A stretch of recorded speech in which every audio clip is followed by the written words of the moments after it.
Saludos a todos desde España.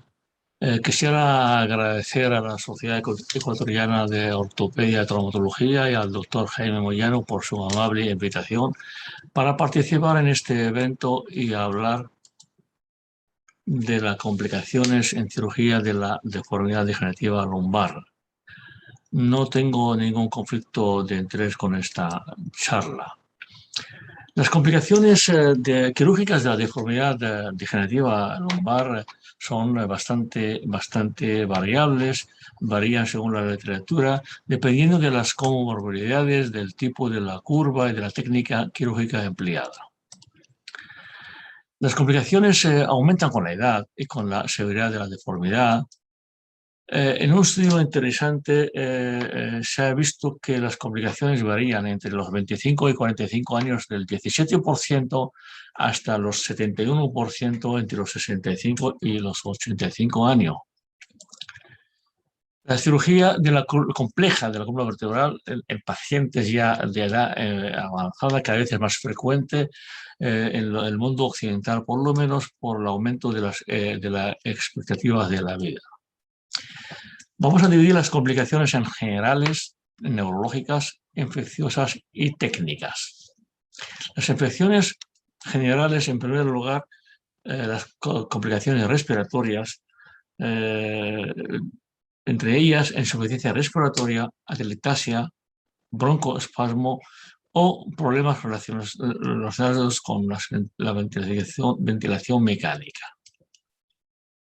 Pacientes con doble abordaje tienen más posibilidad de complicaciones y se ha visto que en un estudio de radiográfico que el 64% de los pacientes intervenidos por delante pueden tener unas alteraciones, sobre todo en la zona toracolumbar, alteraciones radiológicas específicas debido a este abordaje.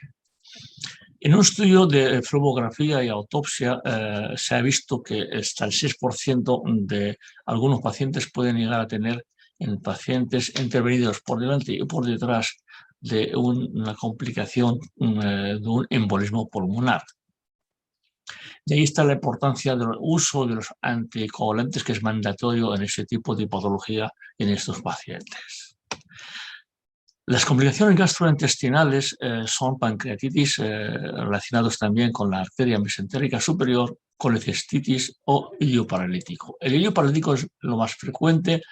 Esto es debido a que la tracción de las inervaciones del peritoneo posterior a la hora de reducir la curva degenerativa lumbar puede provocar un ilustrativo que no tiene el por qué durar más de 48 horas.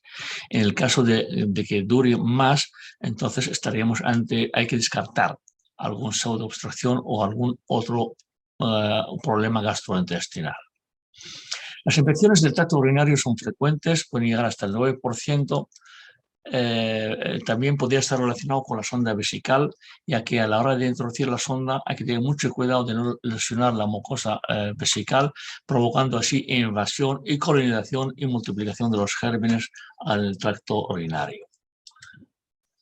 El 50% son E. coli, lo cual deberíamos de tener en cuenta a la hora de tratamiento profiláctico de esta posible infección.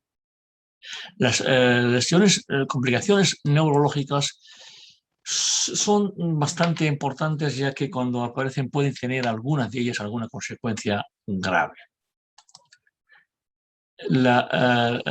Según la estadística, la lesión dural suele ser frecuente, pero hoy en día no tiene el por qué provocar ninguna secuela, alrededor del 3%, y las lesiones neurológicas agudas pueden ser del 1% y las de déficit tardío hasta medio punto %. Por lo tanto, ahí está la importancia de trabajar siempre con un neurofisiólogo para intentar de una forma intraoperatoria minimizar el riesgo de alguna complicación neurológica. ¿Hay factores de riesgo de una complicación neurológica? Sí, pensamos que pacientes con doble abordaje, pacientes con una curva lumbar o toracolumbar alta rígidas, o una hipercifosis a nivel de la región toracolumbar. El mecanismo de producción puede ser una lesión mecánica o isquémica. La lesión mecánica debido a mala posición de los implantes, mala posición de los injertos, un hematoma o durante las maniobras de corrección. Aquí vemos un implante, un tornillo atravesando el canal, el canal dural, donde vemos que puede haber una lesión aquí del saco dural a nivel del sacro. Otra complicación debido durante las maniobras de corrección, sobre todo si hacemos osteotomías o hacemos resección del cuerpo vertebral, puede haber una subluxación o un impacto laminar posterior dañando el saco dural y alguna estructura neurológica a este nivel. Una complicación a nivel de lumbar alto podría ser también una oclusión de la arteria espinal anterior con unas consecuencias raras, afortunadamente puede tener unas consecuencias bastante devastadoras. Si aparece dentro del acto quirúrgico una lesión neurológica, ¿qué es lo que hacemos? Hay muchos protocolos, hay que tenerlo a mano siempre durante el acto quirúrgico, donde hay que revisar en primer lugar si el monitor están todos correctos, el aparato de control está bien, hay que subir la tensión arterial del paciente de más de 80, sobre todo hay que ver qué última maniobra quirúrgica hemos hecho para revertirla y así intentar mejorar lo que es la lesión neurológica. Los esteroides y el test de despertar están en duda, probablemente se está utilizando por protocolo, pero no hay un acuerdo universal acerca del uso de los esteroides. Infecciones. Bueno, no hay qué es lo que podemos evitar sabiendo qué factores de riesgo hay ante una infección operatoria o postoperatoria.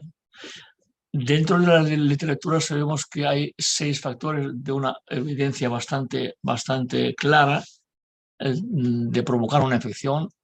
Son la obesidad, el tiempo quirúrgico prolongado, pacientes con diabetes, fumadores, historia de un paciente con una infección de columna previa, luego tipo del procedimiento quirúrgico. No es lo mismo un nivel, 2 niveles que una curva rígida y larga.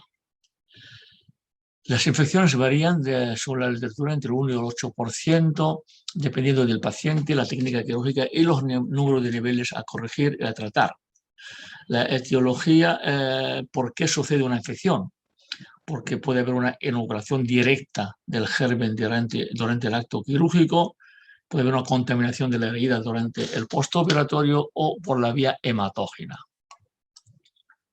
El germen más frecuente, el más del 60% de los casos, es el Staphylococcus aureus, seguido por el gram negativo, que es la E. coli. Por lo tanto, la profilaxis antibiótica es muy importante. Se aconseja, según la NAS, utilizar la cefalosporina, sobre todo de primera generación o segunda generación, de 1 a 2 gramos intravenoso con la media hora antes del inicio de la cirugía. Los de tercera generación no son muy recomendados, puesto que ya presentan una menor actividad antiestafilocócica. Pacientes alérgicos a la cefalosporina se podrá una vancomicina o clindamicina. Durante el acto quirúrgico, a la 4ª hora de oración, se tiene que colocar otra dosis de antibiótico profiláctico, o también cuando el paciente pierda más de 1,5 litros de sangre, hay que redosificar la terapia antibiótica.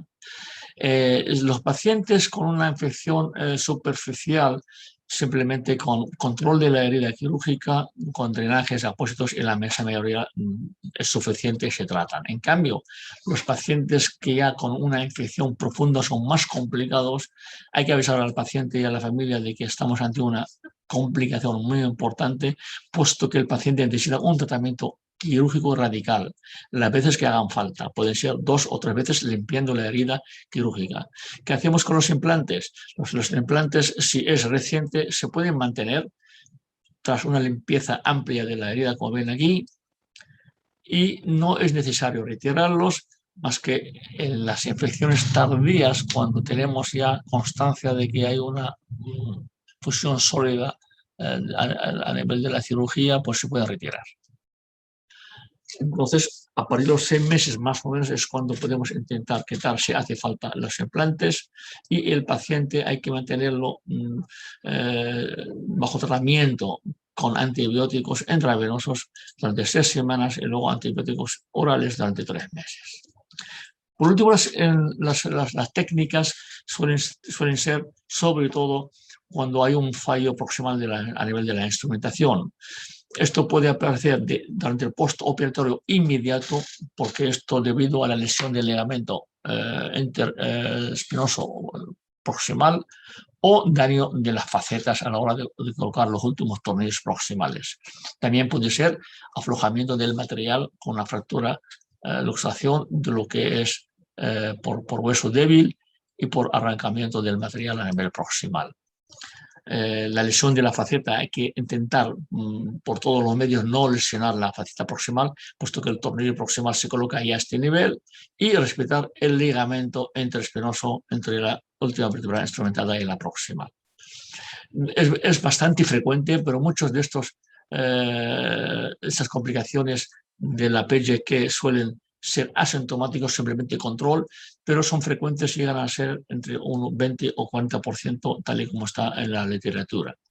Nosotros hace mucho tiempo hemos presentado los primeros casos con problema neurológico, lo cual hay que vigilar de cerca de que en cuanto que aparezca a nivel proximal y una cifosis importante, hay que reintervenir al paciente para corregir esta complicación. Aquí vemos un caso de una paciente de 73 años que fue intervenida con una U interespinoso espaciador. Aquí vemos que seguía con su estenosis, seguía su problema degenerativo y seguía con su estenosis, como ven aquí, al mismo tiempo su curva y dolor. A los pocos, al mes de la cirugía, se ha intervenido y se ven perfectamente bien corregida, pero a nivel biomecánico hay que siempre mirar los parámetros espinopélvicos. Aquí vemos ya tendencia al arrancamiento de los tornillos, y 6 semanas después ven aquí tenemos una fractura, casi luxación, y empeoramiento del estatus biomecánico de la espalda, requiriendo en este caso una cirugía mayor, extendiendo. Aquí ven de cerca los tornillos están prácticamente fuera del sitio, con aconimiento de la vértebra proximal, y aquí en este caso hay que extender la intervención mucho más alto para recuperar la biomecánica, la forma de la columna, como ven aquí. En resumen, las complicaciones quirúrgicas de las deformidades degenerativas lumbares suelen ser frecuentes, sobre todo en pacientes con fusiones largas. El tiempo quirúrgico es muy importante y hay que mirar las comorbilidades del paciente. Las complicaciones son más frecuentes en curvas severas, rígidas, con hipercifosis torocolumbar. Hay que recordar siempre los factores de riesgo antes mencionados. El germen más frecuente de la infección es el Staphylococcus aureus. Las infecciones postoperatorias profundas, el tratamiento suele ser quirúrgico y más de una cirugía probablemente sea necesaria. El fallo proximal de la instrumentación es muy alto, algunos que son asintomáticos, pero en cuanto que aparezca un fallo de la proximal de la instrumentación con una cifosis proximal y fractura torocolumbar, el paciente necesita lo antes posible una intervención quirúrgica para parar la complicación. Muchas gracias.